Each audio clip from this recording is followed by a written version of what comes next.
सावन का आखिरी सोमवार हो, शायद यही लास्ट वाला है, सावन का आखिरी सोमवार हो, जो लोटा जल का लेकर जा रहे हो उसमें थोड़ा सा इत्र, अगर इत्र नहीं हो तो गुलाब की पंखड़ी, पंखड़ी नहीं हो तो कोई फूल की पत्ती उस जल में बाबा को समर्पित, इत्र हो तो ज्यादा अच्छा।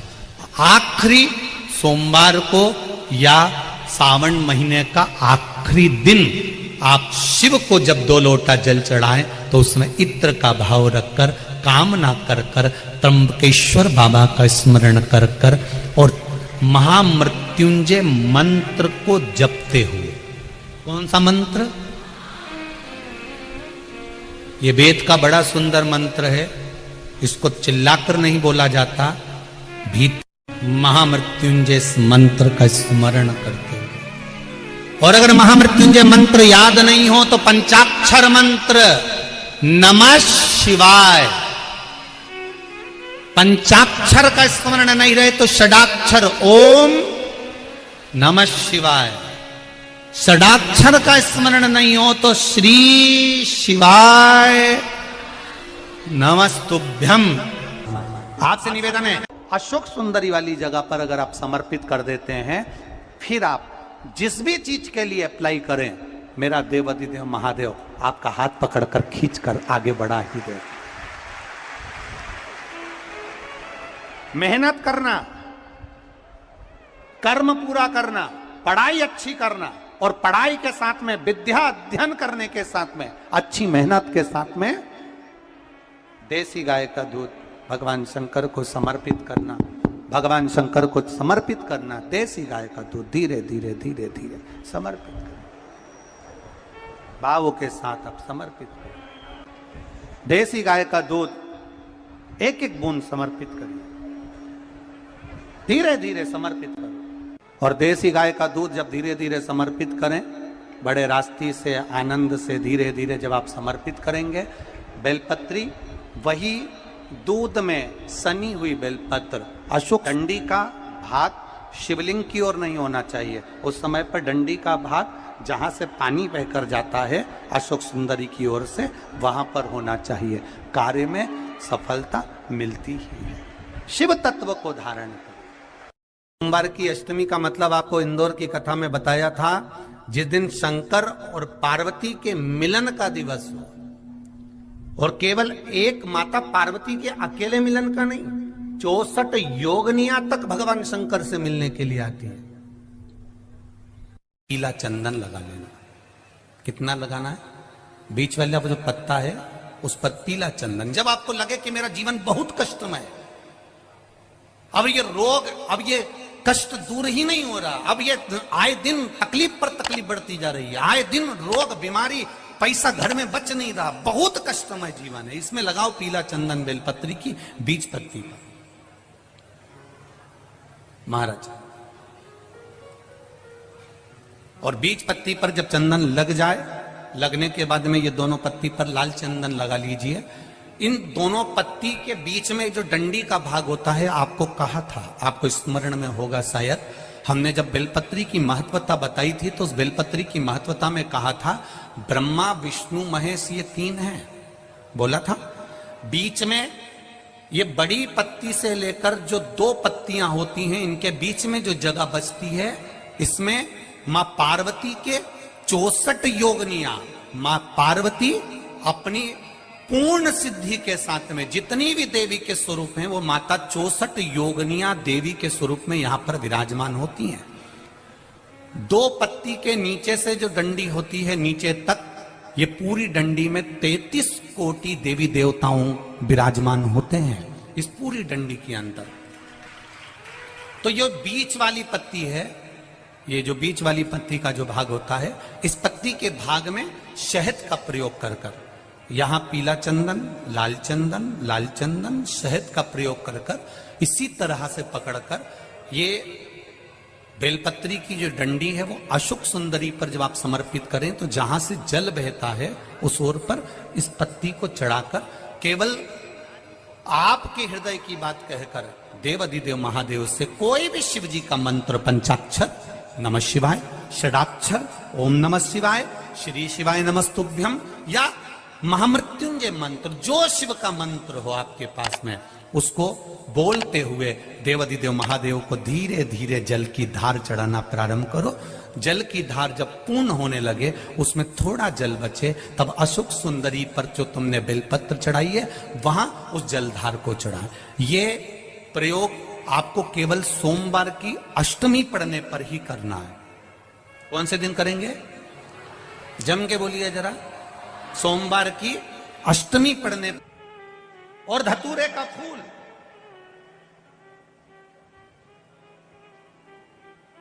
कांटे वाला धतूरा, और उसमें लगने वाला एक पुष्प। आस्था चैनल पर आप लोग देख रहे होंगे धतूरे के फूल का दर्शन। धतूरा और धतूरे का पुष्प, छोटा सा पौधा है, ज्यादा बड़ा नहीं है, कांटा लग रहा है, धतूरा लग रहा है, और उसमें भी साधारण धतूरा नहीं। जिस धतूरे के नीचे की डंडी लाल कलर की होती है, अगर वो सोमवार की अष्टमी को देवाधिदेव महादेव को समर्पित करी जाती है, तो उसके घर में कभी संपदा की कमी नहीं होती है। वो धतूरा है, साधारण नहीं है। धतूरे में भी लाल डंडी, जैसे धतूरा गोल होता है, उसके नीचे एक छोटी सी डंडी, देखा है आप लोगों ने? अरे देखी कि नहीं देखी बोलो? धतूरा देखा है ना? धतूरे के अंदर एक नीचे छोटी सी डंडी होती है, जब तोड़ोगे तो वो डंडी का कलर अगर लाल है, वो डंडी का कलर अगर लाल है, और कभी हम तो कहेंगे जैसे बड़ी बीमारी जिसको हो जाती है, लीवर, किडनी, कैंसर आदि बड़ी बीमारियों से जो जूझ रहा होता है, प्रयास करो, प्रयास महामृत्युंजय का जाप कर कर, महामृत्युंजय का स्मरण कर कर, एक लाल डंडी का धतूरा प्रयास करना। एक धतूरा मिल जाए या 5 धतूरे मिल जाए, किसी भी एकांतेश्वर महादेव पर, जो शिव मंदिर एकांत में हो, जहां कोई जाता आता नहीं हो। वैसे तो अब बहुत मुश्किल है कि ऐसा मंदिर मिल जाए जहां कोई जाता आता नहीं हो। पहले की बात दूसरी है, अब बात दूसरी है। फिर भी कहीं आप रोड पे से निकल रहे हो, एकांतेश्वर महादेव अगर आपका दिख जाए, बहुत बीमारियों से ग्रसित हो, तो भी महामृत्युंजय जाप का स्मरण कर कर, या किसी विद्वत ब्राह्मण जन से महामृत्युंजय मंत्र का जाप करा कर, या भगवान शिव के मंत्र का जाप स्वयं कर कर, वो भी ना बने तो पंचाक्षर मंत्र नमः शिवाय, षडाक्षर मंत्र ओम नमः शिवाय, या श्री शिवाय नमस्तुभ्यम जप कर वो लाल डंडी का धतूरा 5 एकांतेश्वर महादेव को आप समर्पित कर सकते हो। रोग थम जाएगा। जो दवाई खाओगे वो शरीर को लगना प्रारंभ हो जाएगी और आप स्वस्थ होने वाली थी सावन की पहली, और मालूम पड़ा कि वो कथा छत्तीसगढ़ की पवित्र धरा पर है। अर्थात भजन का बल, भक्ति का बल, स्मरण, ये सब खींच कर लाते हैं।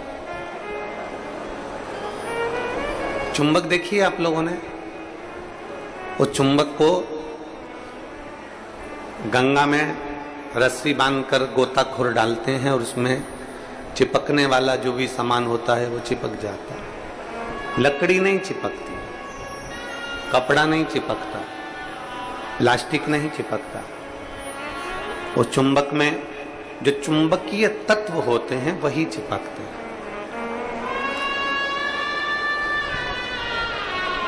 हम तो ये मानते हैं कि सावन के महीने में भी भोलेनाथ एक, जैसे लोग गंगा जी में चुंबक फेंकते हैं और उसमें जो चिपक गया वो चिपक गया, उसी तरह भोलेनाथ भी सावन के महीने में शिव महापुराण रूपी चुंबक को डालकर हिलाते रहते हैं। किसके भाग्य में है और कितने लोग चिपक सकते हैं ये उसी को मालूम है।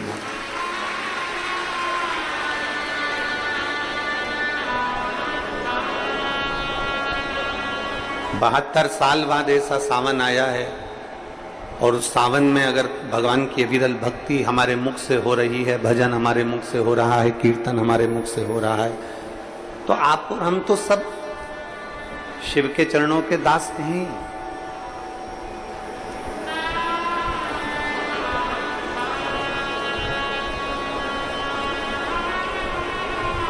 कहते हैं, शिव महापुराण की कथा कहती है, नौकरी ऐसी होना चाहिए, सर्विस ऐसी होना चाहिए जहां जाने का मन करे। ऑफिस में तुम बैठते हो और दिन भर क्लेश मचे, फाइल तुम पढ़ते हो और फाइल उठाते से तुम्हारे को मानसिक टेंशन आ जाए, जरा जरा सी बात में चिंता खड़ी हो जाए, तो वो ऑफिस जाने का मन नहीं करता, नौकरी पर जाने का मन नहीं करता।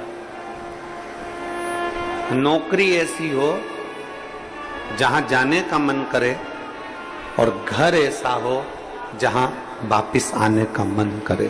तो समझ, घर में अगर क्लेश हो रहा है, बहुत अशांति हो रही है, बहुत लड़ाई हो रही है, बहुत विवाद हो रहा है, कहीं सास का मुंह फूला रहे, कहीं बहू का मुंह फूला रहे, कहीं बेटे का, कहीं बेटी का, कहीं माँ का, कहीं पिता का, कहीं भाई, कहीं बंधु, इनके मुंह फूले रहे, तो घर में आने का मन नहीं करता। पत्नी का दिन भर मुंह फूला रहेगा तो पति का घर आने का मन नहीं करेगा। माँ बाप का अगर मुंह फूला रहेगा तो बच्चों का घर आने का मन नहीं करेगा।